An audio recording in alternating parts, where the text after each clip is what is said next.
আগের পর্বে তোমরা দেখেছ রাজা চিত্রবর্মা ঋষি মহারাজ বংশীধরকে দিয়ে এক মহাযজ্ঞের আয়োজন করেন, যেখানে দৈত্য রুধিরকে আহ্বান করা হয় এবং দৈত্য রুধির জানায় যে কেন সে রাজপরিবারের শত্রু আর রাজকুমারকে কেনই বা ব্যাঙে পরিণত করেছে এবং ব্যাঙের শরীর থেকে মানবদেহে রাজকুমার কিভাবে ফিরে আসবে।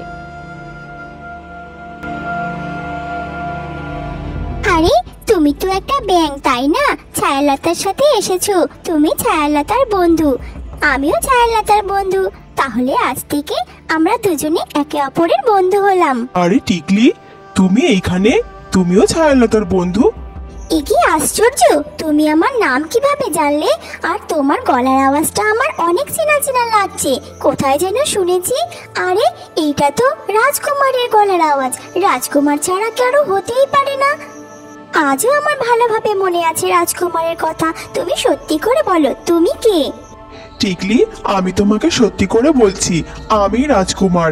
আমি এক অভিশাপে ব্যাঙ হয়ে গেছি, কিন্তু এই কথা আমি সবার কাছে গোপন রাখতে চাই। তাই তুমি আমাকে কথা দাও টিকলি, এই কথা তুমি ছায়ালতাকে বা অন্য কাউকেই বলবে না। ঠিক আছে রাজকুমার, তুমি আমার প্রাণ বাঁচিয়েছিলে, তাই তুমি যতদিন নিজে থেকে তোমার পরিচয় কাউকে না দেবে, আমিও কাউকে বলবো না। নীলু, টিকলি, আয় তোরা আমার সাথে একটু খেয়ে নে। কাল রাত থেকে তোদের তেমন কিছুই খেতে দিতে পারিনি। আমরা তিনজনে মিলে একটু খেয়ে নিই, তারপরে সারাদিনের কাজ শুরু করব।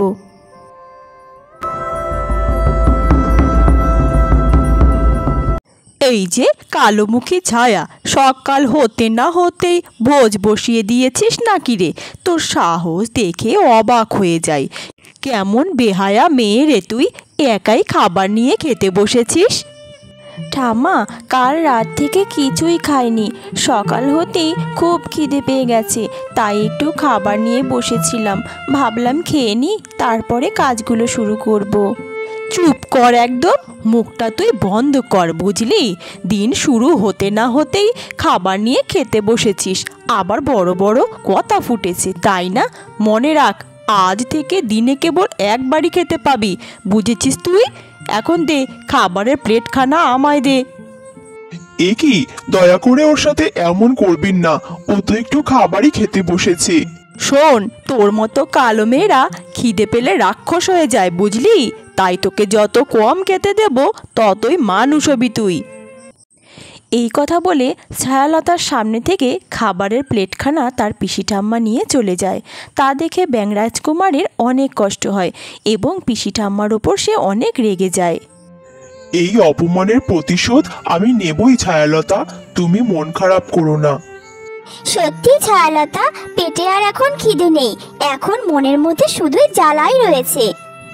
নীলু, টিকলি, আমি জানি তোরা আমাকে অনেক ভালোবাসিস, কিন্তু আমি তোদেরকে হারাতে চাই না। তাই আমি বলবো তোরা কিছুই করতে যাস না, এতে করে তোদের বিপদ বাড়তে পারে। ও বাবা, এই মেয়েকে আমি দুই চোখকে দেখতে পারি না। এই বাড়ি থেকে কিভাবে তাড়ানো যায় সেই বন্দোবস্ত এবার করব। খাবারের প্লেটটি তার ঘরে রেখে পিসি ঠাম্মা সেখান থেকে বার হয়ে যায়। ঠিক তখনই ব্যাঙ রাজকুমার সেই ঘরে এসে খাবারের প্লেটটি নিয়ে একেবারে চলে যায় ছায়ালতার কাছে। ছায়ালতা খিদের জ্বালায় রান্নাঘরে বসে একা একা কাঁদতে থাকে। আর ঠিক তখনই নীলু মুখে করে খাবারের প্লেটটি এনে ছায়ালতার সামনে দেয়। এই নাও ছায়ালতা, একটু খেয়ে নাও। পেটের খিদে কমলে মনের কষ্ট একটু হলেও হালকা হয়ে যায়। আমি থাকতে তোমার কোনো কষ্ট হতে দেব না, তুমি আমার উপর ভরসা রাখো। এ তুমি কি করেছো নীলু? তুমি কেন খাবার আনতে গেলে? দেখতে পেলে পিসি ঠাম্মা তোমাকে মেরে ফেলতো। তুমি চিন্তা করো না ছায়ালতা, তোমার পিসি ঠাম্মা আমার কিচ্ছু করতে পারবে না। মহারাজা, রাজভবন ও রাজমহলের কোনায় কোনায় সমস্ত জায়গায় খোঁজা হয়ে গেছে, কোথাও ব্যাঙ রাজকুমারকে খুঁজে পাওয়া যায়নি। ওই রকম সবুজ রঙের ব্যাঙ কোথাও খুঁজে পেলাম না। সেনাপতি, যেই করে হোক ওই সবুজ ব্যাঙ তো খুঁজে বার করতেই হবে। দরকার পড়লে সারা রাজ্যে ঘোষণা করতে হবে রাজ্যের সমস্ত সবুজ রঙের ব্যাঙ এক জায়গায় করতে হবে সেনাপতি। আমি জানি না কিভাবে রাজকুমারকে খুঁজে বার করবে, তবে খুঁজে বার করতেই হবে যেই করেই হোক। তবে হ্যাঁ, ওই ব্যাঙ যে রাজকুমার সেটা যেন রাজ্যের কেউ জানতে না পারে। মনে আছে তো দৈত্য কি বলেছিল? রাজকুমারের ব্যাঙ রূপেই যদি তাকে কেউ ভালোবাসে, আপন করে নেয়, তাহলে সে আগের রূপ ফিরে পাবে। যদি কেউ জানে এই ব্যাঙ রাজকুমার, তাহলে তো সবাই তাকে ভালোবাসবে। তাই যা করতে হবে, খুবই সাবধানে সেনাপতি, মনে থাকে যেন। আজ্ঞে মহারাজ, আপনি যা চাইছেন তাই হবে। আমি সারা রাজ্যে ঘোষণা করে দেব, নিশ্চয়ই আমরা রাজকুমারকে ঠিকই খুঁজে পাব। তুমি কান্না করো না ময়ূরীমা। রাজপ্রাসাদে রাজকুমারকে পাওয়া যায়নি তো কি হয়েছে? রাজ্যে কোথাও না কোথাও রাজকুমার ঠিকই আছে। কোথাও না কোথাও ওই সবুজ ব্যাঙের সন্ধান তো পাবই আমরা। কি বলছেন মহারাজ? আপনি এত শান্ত কিভাবে? আমি জানি না আমার রাজকুমার কোথায় আছে, কিভাবে আছে, কেমনভাবে তার দিনগুলি কাটছে, আমি কিছুই জানি না।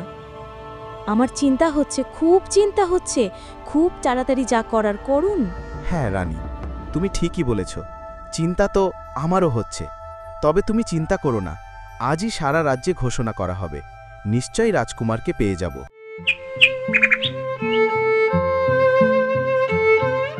নীলু, তুমি দরজার কোণাতেই বসে থাকো। পিসি ঠাম্মা দেখলে আবার অনেক বকাঝকা করবে।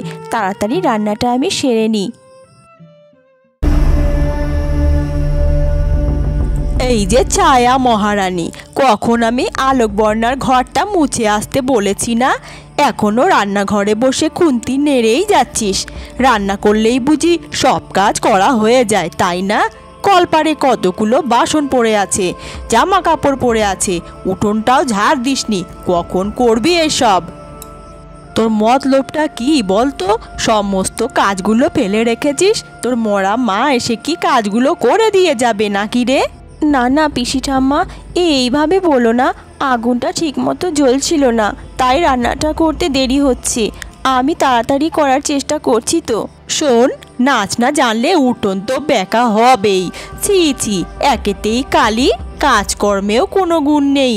আর এই ব্যাঙটা সব সময় তোর পিছে পিছে কেন ঘুরে বেড়ায় রে? ব্যাঙটা তো একটা জানোয়ার, ও তোর মতো জানোয়ারকেই পছন্দ করে। ঠাম্মা শোনো, ও ব্যাঙ হতে পারে, কিন্তু ও আমার ভালো বন্ধু। ও তো তোমাদের কোনো ক্ষতি করছে না, তাই ওকে আমার কাছেই থাকতে দাও। চুপ কর তুই, নির্লজ্জ মেয়ে কোথাকার। একেতেই কালো, কুৎসিত। তোর মতো কালো যদি আমি হতাম, অনেককাল আগেই ডুবে মরতাম। চলে যেতে পারিস না কোথাও? এই মুখ নিয়েই বাড়িতে থাকিস কি করে? এই সব কথা শুনিয়ে পিসি ঠাম্মা সেখান থেকে চলে যায়। ছায়ালতা, তুমি মন খারাপ করো না। যারা অন্যের দুঃখ বোঝে না, তারা আসল কুৎসিত। ওরা তোমার গায়ের রংটাই দেখে শুধু। তোমার মনের রংটা যদি তারা দেখতে পেত, তাহলে বুঝতে পারতো তুমি কত সুন্দর। তুমি কেঁদো না বন্ধু, চলো আমিও তোমার কাজে সাহায্য করব। সত্যি নীলু, তুমি আমার কথা কত চিন্তা করো। এক এক সময় তো আমার মনে হয় তুমি ব্যাঙ নও, তুমি সত্যিকারের মানুষ। আর কি বললে, তুমি আমার কাছে সাহায্য করবে? সেটা কিভাবে? আচ্ছা ঠিক আছে, চলো তাহলে। এরপরে ব্যাঙ রাজকুমার ছায়ালতার কাছে সাহায্য করতে থাকে।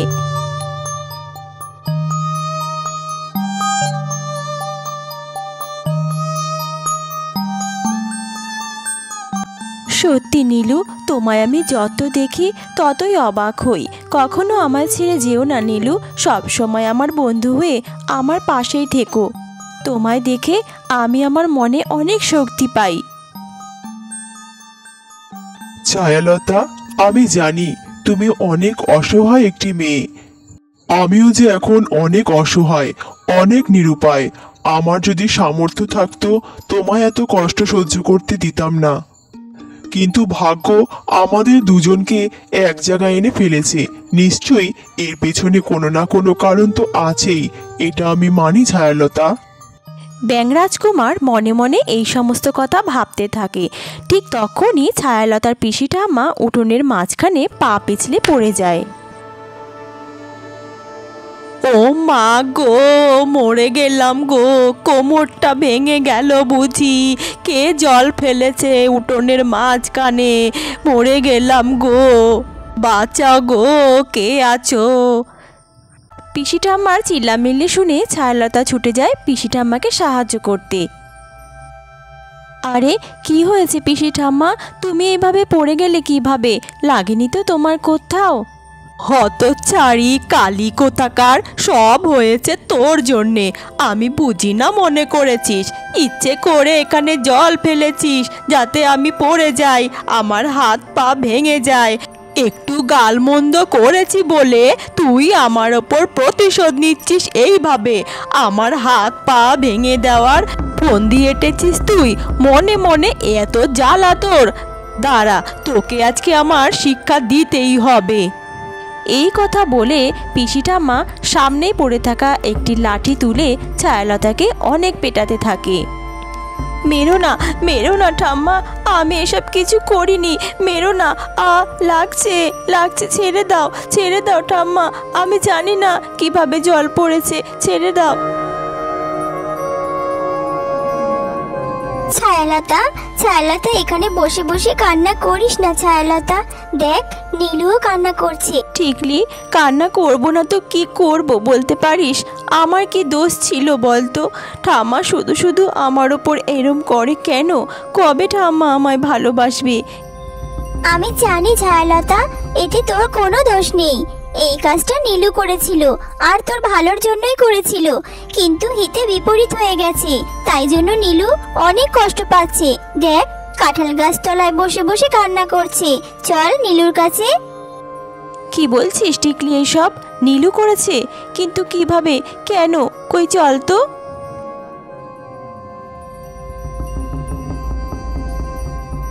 ছায়ালতা, ছায়ালতা, পারলে আমায় ক্ষমা করে দাও ছায়ালতা।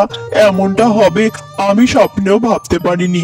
আমার জন্য তোমাকে শেষে মার খেতে হলো। আমি শুধু তোমার ওপর হওয়া অন্যায়ের বিরুদ্ধে প্রতিবাদ করতে চেয়েছিলাম, এমনটা হবে আমি ভাবতেও পারিনি। তোমার পিসি ঠাম্মা তোমার ওপর সারা দিন রাত অন্যায় করতে থাকে, তুমি কিচ্ছু বলো না, কিন্তু আমি তা সহ্য করতে পারিনি। তাই সকালবেলা যখন এদিক থেকে আসছিল তখন উঠোনে রাখা জলের বালতিটা আমি ইচ্ছে করেই ঠোকা মেরে ফেলে দিই, যাতে করে তোমার পিসি ঠাম্মা পিছলে পড়ে যায়।